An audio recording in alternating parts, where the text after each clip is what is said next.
Magandang umaga sa ating lahat at masaganang, bandito at masayang taon sa bawat isa sa atin. Hallelujah! Isa pong karangalan at isa pong kagalakan na nandito tayo muli sa presensya ng Panginoon. Sa 2026, i-congratulate mo yung katabi mo. Sabi mo, congratulations, nandito ka sa presensya ng Panginoon. Hallelujah! Praise the Lord!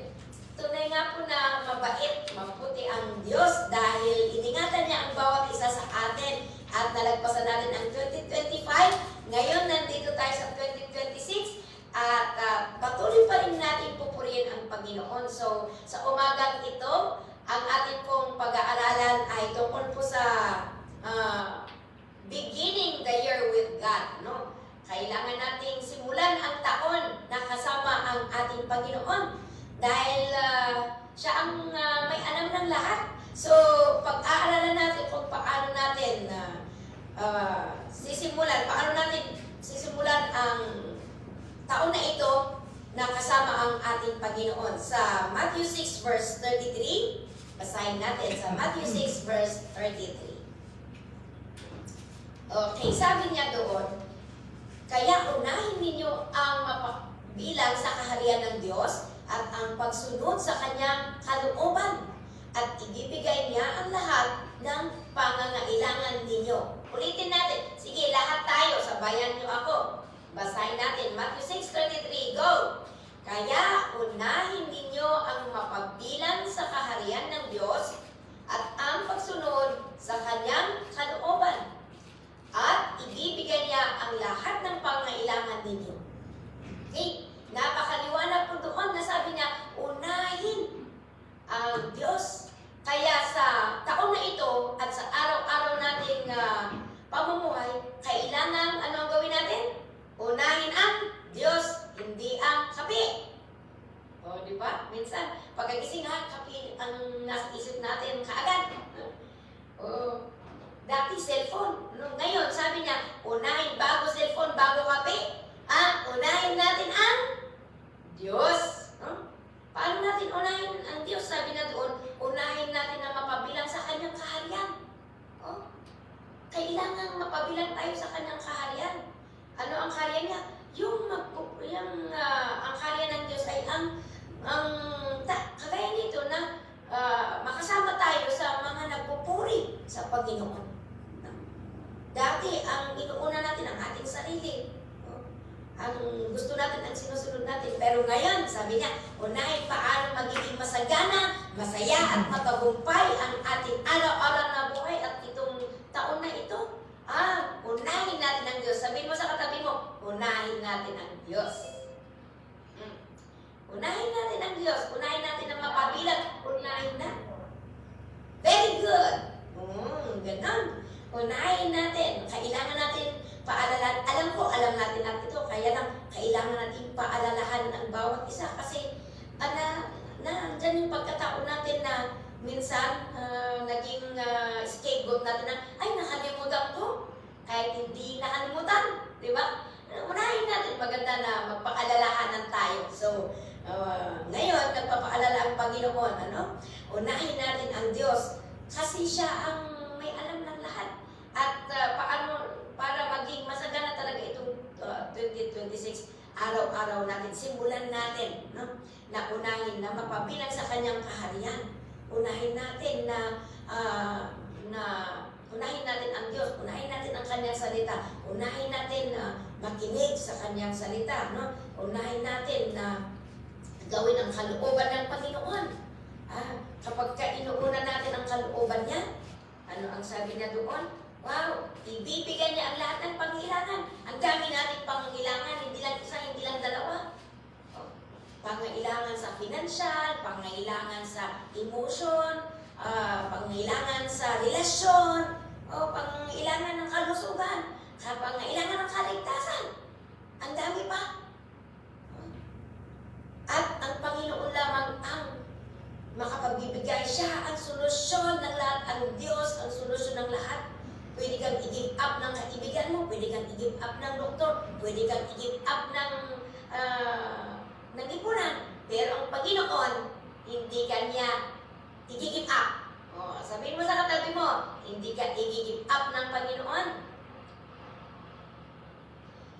Kaya lamang po, huwag din tayong mag-give up sa Kanya. Naunahin siya. Kasi alam ng demonyo, pag hindi siya ang inuuna mo, pag hindi ang Diyos ang inuuna mo, hindi ka pinapakialaman ng demonyo. Pero the moment na inuuna mo na ang Diyos, ay, naku, magagalit na sa demonyo. Kung ano-ano nang ginagawa niya na pag-distract, pag sisimulan mong sasabihin mo, nagpaplano ka na, gusto ko ngayon, unahin ko na ang Panginoon, hindi yung sarili ko. Ang dami nang inilalagay ng demonyo sa isip mo. Para ikaw ay mabalisa, para ikaw ay magduda, para ikaw ay maging busy. Kaya lang, huwag nating hayaan na manaig ang demonyo, huwag nating tulungan ang demonyo para maisakatuparan ng gusto niya. Kasi tayo ang masisira pag nagpapagamit tayo sa demonyo. So, unahin natin ang Panginoon upang ang pangailangan natin ay lahat, sabi niya, lahat ng pangailangan, kahit yung kaligtasan, ang kapayapaan. Lahat ng ating pangailangan, nandyan sa Panginoon. Ang sagot ay ang Panginoon. Kaya lamang kondisyon, sabi niya, unahin natin siya. Kaya hindi natin alam kung anong haharapin natin bukas, haharapin natin sa taong ito. Pero, ang importante, unahin natin ang Diyos, bahala na ang Panginoon. Amen. Thumbs up po kung kayo ay naniniwala. Amen. Okay. So, yan. So, isa-isahin natin, paano natin unahin ang Diyos sa araw-araw at paano natin simulan itong taon na kasama ang Diyos. Number 1, mamuhay tayo na karapat-dapat sa Kanya. Paano tayo mamuhay na karapat-dapat sa Kanya? Magsisipo tayo. Diba, every year gumagawa tayo ng New Year's resolution? Sino ang gumagawa ng New Year's resolution? Kahit hindi mo sinusulat, pero sa isip mo, gusto kong magbago boy. May New Year's resolution tayo. Para maisakatuparan yung plano natin na magbabago ako, ganito dapat, mamuhay ako na karapat-dapat. Hindi natin maisa sa katuparan niya kung wala ang Panginoon na kasama natin. Kasi kung sa atin lang, sabi natin New Year's resolution yan, pero pag wala ang Panginoon, pagkatapos ng isang buwan, New Year's revolution, magiging revolution yung resolution.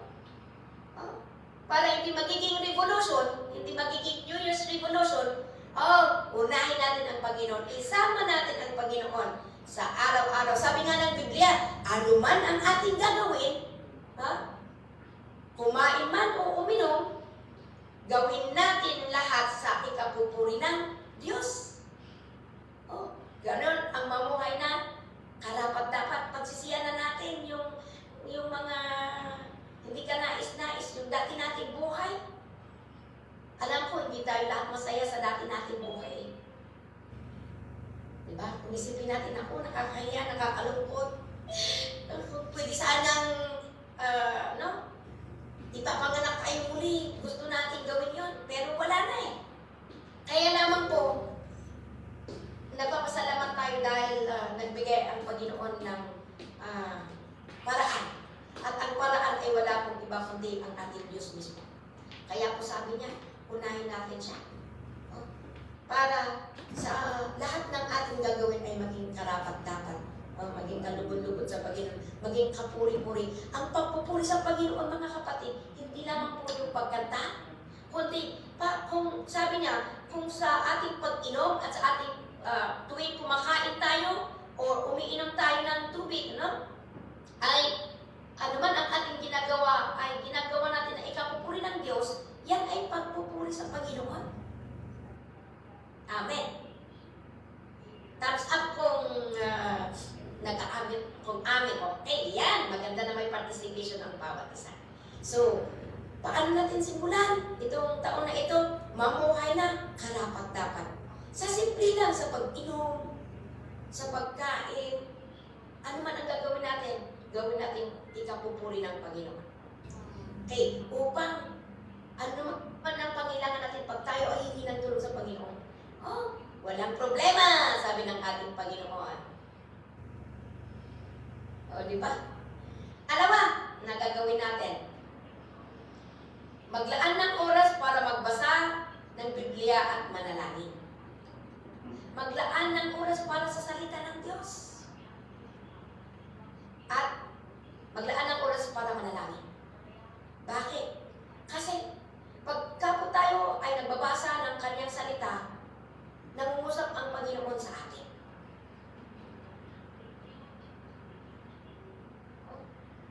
Gusto natin mapakinggan ang ating Diyos sa kanyang salita. Kapag tuwing tayo ay nagbabasa, nakikinig sa kanyang salita, nangungusap ang Panginoon sa ating lahat.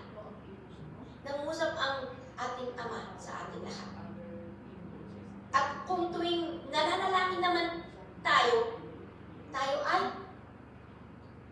nakikiusap sa ang Ama. Ang panalangin ay pakikiusap sa ating Ama. Kaya hindi lamang po paghingi. Alam ko, hindi lang tayo nakikiusap sa ating literal, sa physical na Ama kung may kailangan tayo. Kinakausap natin ang ating Ama sa physical dahil mahal natin. Gusto natin ipaabot ang ating pagmamahal, gusto natin ipaabot ang ating pasasalamat. Ganon din sa ating Panginoong Diyos. Kapag po tayo nananalangin, ang panalangin hindi lang po paghingi, kundi pagsabi ng ating pasasalamat sa Diyos. Kaya kanina sabi ni Pastor Mark, sabihin niyo sa Panginoon, kung sino siya sa buhay mo, yan ay pagpupuri sa Panginoon. Amen. Habang kinakanta mo yung kanta, naalala mo ang kabutihan ng Panginoon. Yes, Lord, kay buti-buti mo, salamat sa pag-iingat sa akin. Bigyan mo ng melody para yan ay isang pagpupuri sa Panginoon. Ikanta mo ang inyong pagpapasalamat sa Diyos. Ayan. So, ang panalangin po, maglaan tayo. Maganda na simulan natin ang komunikasyon natin, no? Iayos natin, i-restore natin ang komunikasyon natin sa Panginoon. Kasi kung wala kang, ang tanda ng relasyon ay communication. Bakit napuputol ang communication? Bakit napuputol ang relasyon? Dahil nawawala ang communication, di ba? At paano naman nagsisimula ang relasyon? Sa communication. Iba't ibang paraan. Maiparamdam mo lang, maipakita mo lang na may relasyon ka sa Diyos. Ipakita mo na mahal mo na ang Panginoon. So ayan, sa pamamagitan ng panalangin, maglaan tayo. Maganda na simulan natin itong araw-araw natin na manalangin, magbasa, mag-meditate sa salita ng Diyos. Kung yan ang isa sa gawa natin na pagkagising natin sa umaga, isipin natin yung salita ng Diyos. Punuin natin ang ating isip ng salita ng Panginoon. At yan ang ating iisipin. Kapag kung palagi yan ang iniisip mo, yan ang magiging action mo. Yung katotohanan na nalaman mo sa salita ng Panginoon, yan ang magiging ugali mo, yan ang isasagawa mo. Sa emergency man o hindi emergency, yan na ang kaagad-agad na iisipin mo na gawin. Kasi yan ang palagi mong iniisip, di ba? Example, kung palaging pagkain na lang ang iniisip mo, lahat pagkain ang lumalabas sa bibig mo, kahit hindi pagkain ang pinag-uusapan. Kaya kung ang salita ng Diyos, ang galit naman ang nasa isip mo, palagi yan ang pagkagising mo, yan ang iniisip mo, pagkatulog mo, yan ang iniisip mo, yan ang mag-flow sa lahat ng gagawin mo. Revenge ang una mong gagawin, pero kung salita ang Diyos, ang laman ng ating isip, pagkagising natin at buong araw, sigurado yan ang ating gagawin buong araw. Kaya ano ang mangyari?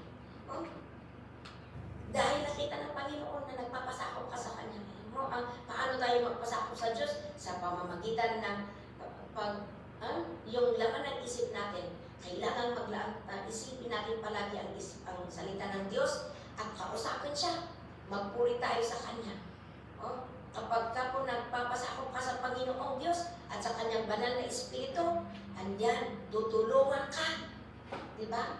Kasi yan ang sabi ni Jesus, ang pangako ng Panginoong Jesus, magpasakop kayo sa akin, sabi niya. Pagkaalis ko, ipapadala ko ang banal na Espiritu na siya ang tutulong sa inyo.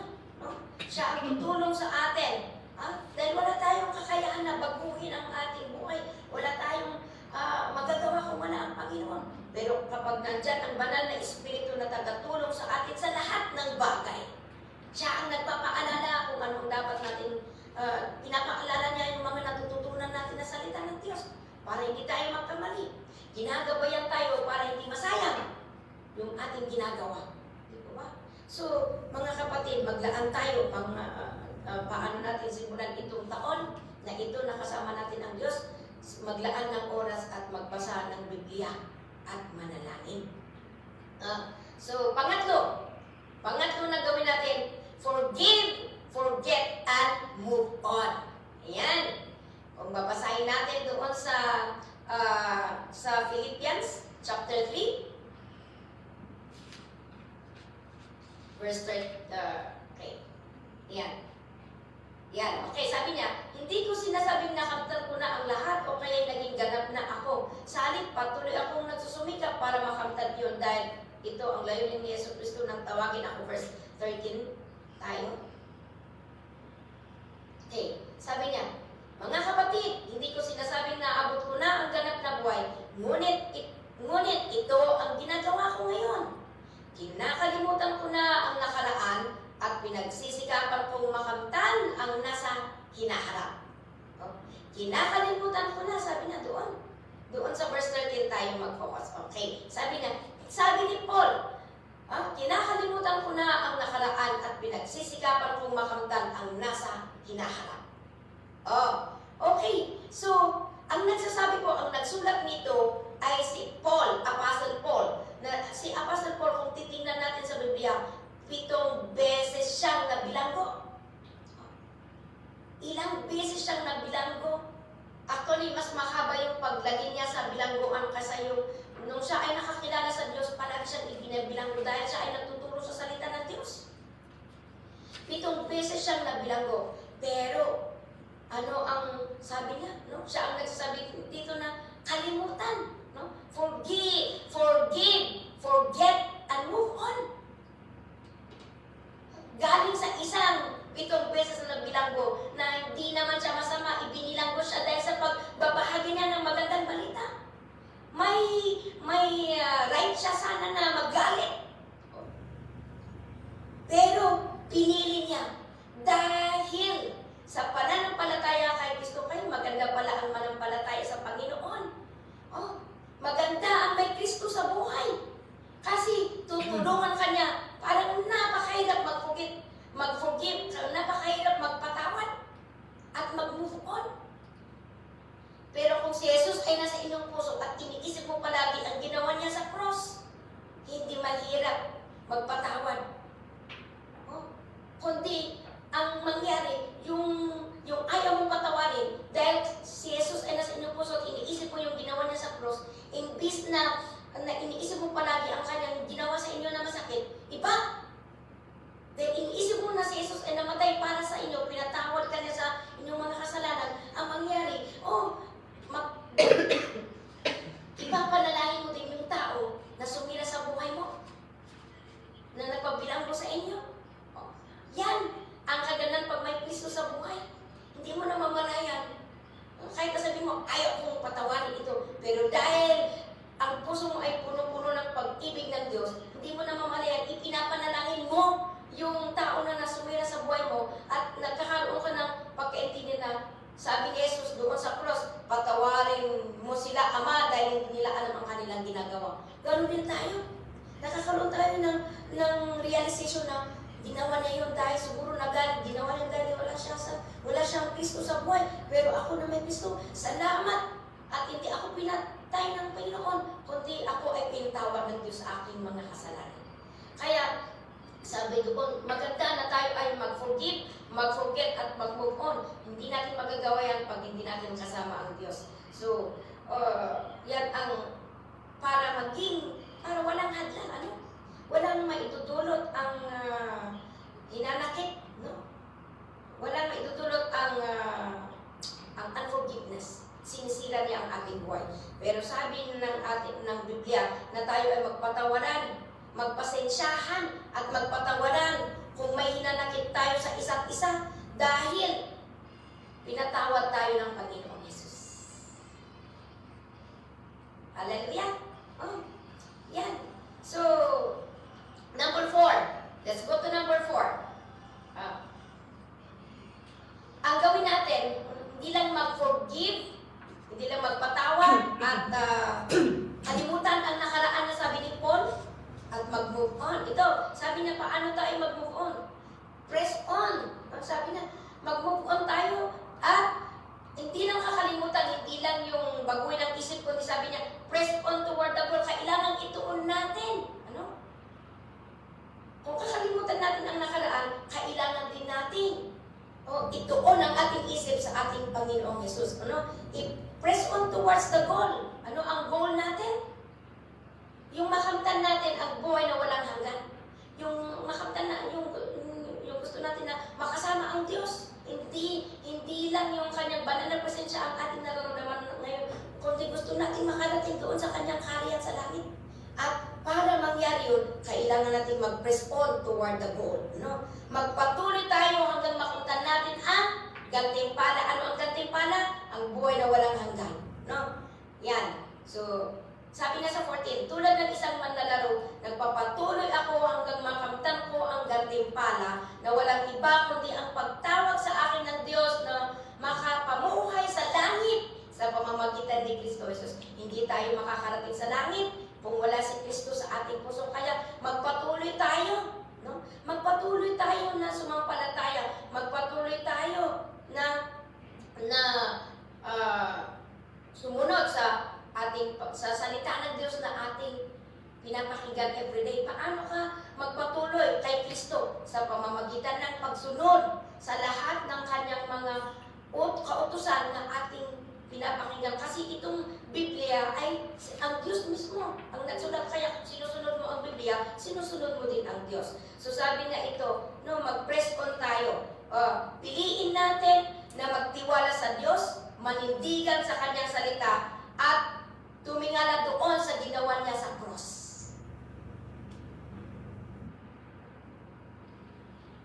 Kung nawawalan ka ng pag-asa, tumingala ka doon sa cross. Hindi lang siya namatay, kundi nabuhay siya para sa ating lahat. Kaya, piliin natin, huwag tayong tumingin doon sa mga difficulties o mga pagsubok na ating kinakaharap. No? Magsumunod tayo kasi kung tumingin tayo sa mga pagsubok, lalo tayong maghihina, no? Kundi mag-obey tayo, sumunod tayo sa mga salita ng Panginoon upang magkaroon tayo ng progreso. Hindi tayo magpro-progress kung wala ang Panginoon. Huwag natin sabihin na wala, dito na ako sa kulong, wala. Hindi! Pwedeng baguhin ng Panginoon ang ating sitwasyon kung siya ang ating unahin at sumunod tayo.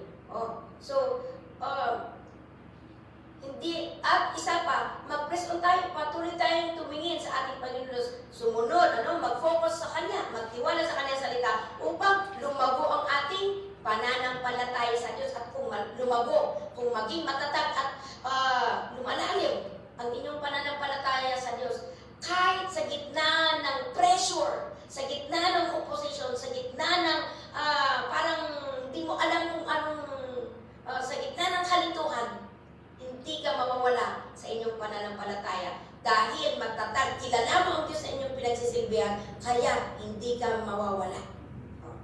At last but not the least, basahin natin sa Matthew 28 verse 20. Matthew 28 verse 20. Ano ang sabi ng Diyos? Turuan niyo silang sumunod sa lahat ng iniutos ko sa inyo. O ito ang ginagawa natin. Diba? Tinuturo namin sa inyo ang kung paano sumunod na. Sabi niya, turuan natin ang bawat isa na sumunod sa lahat ng iniutos ng Panginoong Hesus sa atin.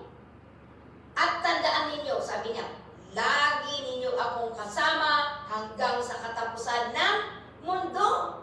O, di ba? Hindi lang hanggang sa katapusan, hanggang sa matapos itong 2026, kundi sabi niya, hanggang sa katapusan ng mundo. Kaya, hindi iiwanan ng Panginoon ang tunay na sumusunod sa Panginoon. Kung palagi mo siyang kasama sa lahat ng ginagawa mo, inuuna mo siya na sundin sa lahat ng bagay. Sabi niya, ang sabi na doon, lagi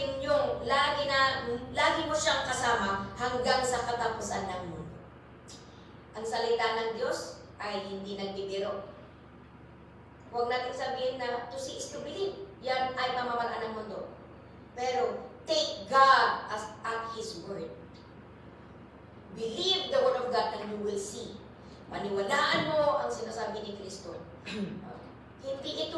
hindi ito biro dahil namatay siya talaga sa krus at nabuhay siya muli at nakita natin yan. Maraming taong nakakita, hindi lang yan basta kwento. So, mga kapatid, at alam ko, pag gagawin mo, makita mo ang pagbabago sa buhay mo. At mararamdaman mo ang paggalaw ng Panginoon sa sitwasyon natin. So, mga kapatid, walang nagsisisi na nakilala niya ang Panginoong Hesus. Karamihan ang nagsisisi, sayang dapat nakilala ko nung mas bata pa ako ang Panginoon.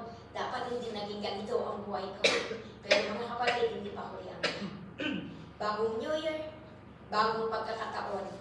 At huwag nating samantalahin, huwag nating sayangin ito, kundi sige, samantalahin natin na bagong New Year, bagong tayo, at bagong pagpapala. No? Sabi ng Panginoon, unahin natin siya at magiging masagana matagumpay. No? Siya ang tutulungan niya tayo sa lahat ng ating pangailangan. Tayo ay manalangin, mga kapatid. Panginoon, lubos mo kaming nagpapasalamat sa inyong salita. Sinyohan mo itong napakinggan namin upang hindi lang namin napakinggan kundi aming maisagawa. At tunay nga po na, Lord, makakamtan namin, Panginoon, itong pangako mo na sa anuman ang pangailangan namin, tutulungan mo kami, Panginoon. At inaangkin namin, Panginoon, ang inyong pangako na kahit hanggang sa katapusan ng mundo, kami ay inyong sasamahan kung kami ay patuloy na susunod at uunahin ka sa lahat ng aming pamumuhay. Maraming salamat, Panginoon. Pagpalain mo ang lahat ng mga anak mo na nakinig, Panginoon, at patuloy na, Lord, kumilos ka sa kanilang buhay Lord, mangusap ka sa pamamaraan na maintindihan ng bawat isa. Kumilos ka, Panginoon. At Lord, hayaan mo na patuloy na aming maramdaman, Panginoon, tunay na ikaw na nga ang buhay na Diyos na aming sinasamba. Sa inyong lahat ng papuri, in Jesus' name, Amen. God bless everyone. Happy New Year once again. God bless. Ibalik po sa ating hands.